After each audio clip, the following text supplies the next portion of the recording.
Welcome to Chemistry at Hononegah High School. I'm Brian Brown, and today we'll be looking at our fifth set of notes dealing with our solutions chapter. And today we'll be looking at the type of concentration we typically use in most chemical applications, and that is molarity.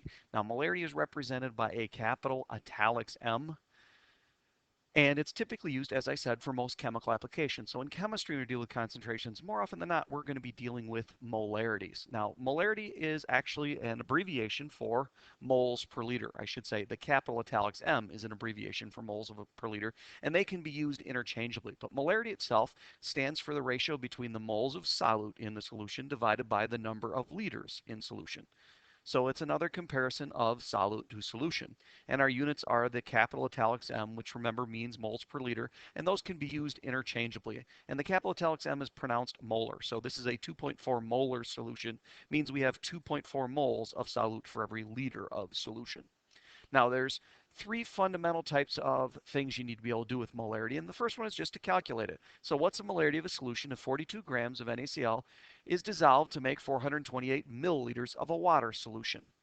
Now remember, our formula here is number of moles divided by number of liters. So that's our job, is to get moles, get liters, divide. Now first off, to get moles, I know mass is related to moles because we've used this conversion more than any other in chemistry.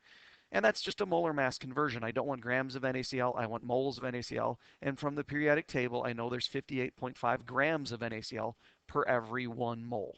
So doing the math, I can calculate that I have 0.72 moles of NaCl. Well, that's what goes on top. Now, what goes on bottom is the number of liters. Well, I'm given 428 milliliters. And hopefully you remember there's 1,000 milliliters in a liter. So if I take the milliliters and divide by 1,000, which means move the decimal 3 to the left, I will always calculate liters from milliliters. So I've got 0.72 moles, and for every 428 milliliters, I have 0.428 liters. So that goes on the bottom. Dividing 0.72 by 0.428 and rounding to 2 sig figs, I end up with 1.7 molar as my concentration in molarity of my solution. So one of the things you need to be able to do with molarity is calculate it. Just like with percent mass and percent volume, you need to be able to calculate that type of concentration. And fundamentally, it's get moles, get liters, divide.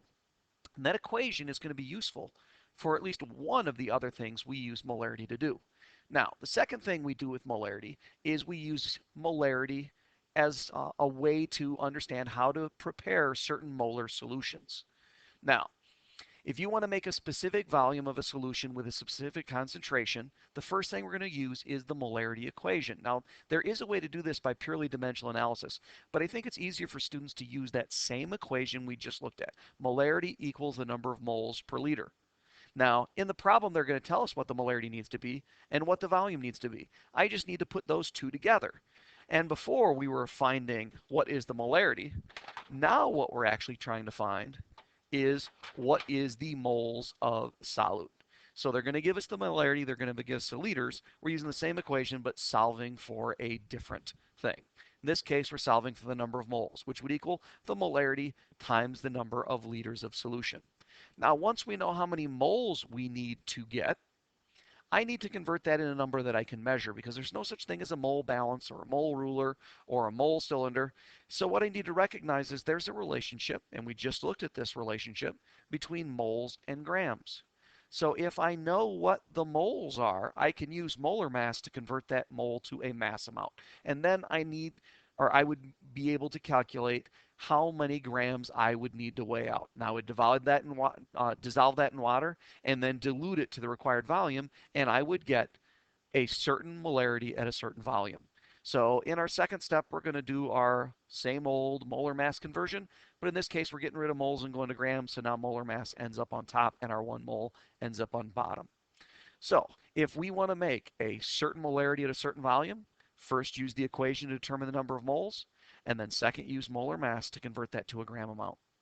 So if I determined that I needed 12.4 grams of calcium chloride, I would dissolve that in water, a small quantity of water, and then dilute it to the final concentration, or I should say to the final volume to get the concentration that I wanted. So how would that look? How many grams of calcium chloride would be dissolved in 1.0 liters of a 0.10 molar solution of calcium chloride? So they're telling me the volume I need, and they're telling me the concentration and molarity. Well, first I use my equation. And since they're giving molarity and liters, I can use that to solve for my unknown moles, which in this case would be 0.1 moles. And once I know I need to measure out 0.1 moles, I can convert that into grams using a molar mass conversion in order to determine how much calcium chloride I should weigh out. In this case, if I weigh out 11 grams, dissolve it in water, and then dilute it to exactly 1.0 liter, then I would have 1 liter of 0.10 molar solution. So that's the second thing you need to be able to do with molarity is know how to prepare a solution at a certain concentration and volume. Now the last thing we need to be able to do is, let's say I'm making a certain molarity and a certain volume, and I don't have a solid, so I'm not weighing out a certain mass. So let's say I have a liquid in a more concentrated form that I want to dilute to some new concentration. So I need to use and be able to make dilutions. So solids are one thing. If I have an aqueous solution already made, I need to be able to dilute it to necessary amounts and concentrations. Now, when diluting, remember the concentration is not changing. I'm sorry. When diluting, the concentration changes as we dilute it. It's becoming less and less concentrated. But the number of moles actually in the container isn't changing. All I'm doing is adding water. So as I add more water, I have the same number of moles, but in a larger volume, and that's going to drop my concentration or my molarity. But I haven't actually changed how many moles I've got. And remember a second ago, the number of moles equaled the molarity times the number of liters. That always gave me the number of moles. Now, the type of math we're going to be doing usually has a clue that we're going to be using it. And that's, you'll see the word dilute, or sometimes you'll see the word stock. Because what you're doing is taking a stock bottle off the shelf and you're diluting it to a new, smaller concentration. And the equation we're going to use is often called the dilution equation. M1V1 equals M2V2. And the heart of this equation is that the number of moles before has to equal the number of moles after I dilute it. Because remember, I'm just adding water. So my total number of moles isn't changing. And moles equals molarity times volume. So if my moles aren't changing when I dilute, the molarity times the volume before has to equal the molarity times the volume after. And this kind of looks like Boyle's law from a previous chapter, which basically said pressure was inversely proportional to volume. So that means molarity is inversely proportional to the volume. When the volume is going up, the molarity is going down in a dilution. Now, what does that look like as a math problem? Well, what is the new molarity if 1.4 liters of a 2.0 molar NaCl solution is diluted to 1900 milliliters? Now, one thing you need to recognize about this equation is we need units to cancel. So there is one problem that I see right away here. I've got 1.4 liters and 1900 milliliters. Those are not going to cancel. I need to be in a common unit. Well, we can get from milliliters to liters. We just did this before. Remember, that's divide by 1,000. So one thing I see right off the bat is I have 1.9 liters here. Now, when I go to do this equation, technically it doesn't really matter what I call 1 and 2, initial and final, as long as I put the right things together. If I look at the statement, it said, what is the new molarity if 1.4 liters of a 2.0 molar solution? That is the volume at that concentration. So I need to call both of these ones or call both of these twos, but they need to be together. This is a molarity for a certain volume. They both have to be ones or twos. Now, the way I set it up is I consider that my initial, because that's really what it is. I've got 1.4 liters at 2.0 molar, and I'm adding water to a new volume. So that's my V2. The question really is, what is my new concentration? And notice I fixed my situation or my problem. So I've got liters on both sides. So when I take 1.4 times 2.0 divided by 1.9, my liters cancel, and I truly am left with molarity. So this is to how many sig figs? Well, each of them have 2, so my final answer should have 2. So 1.5 molar would be my correct rounded answer.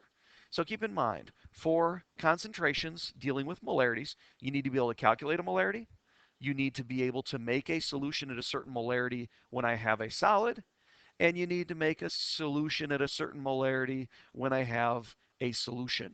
So really those are my 3 situations. Making solutions from solids, making solutions through dilution, that's really from a pre-existing solution, and then actually calculating a molarity. And that ends our notes over molarity.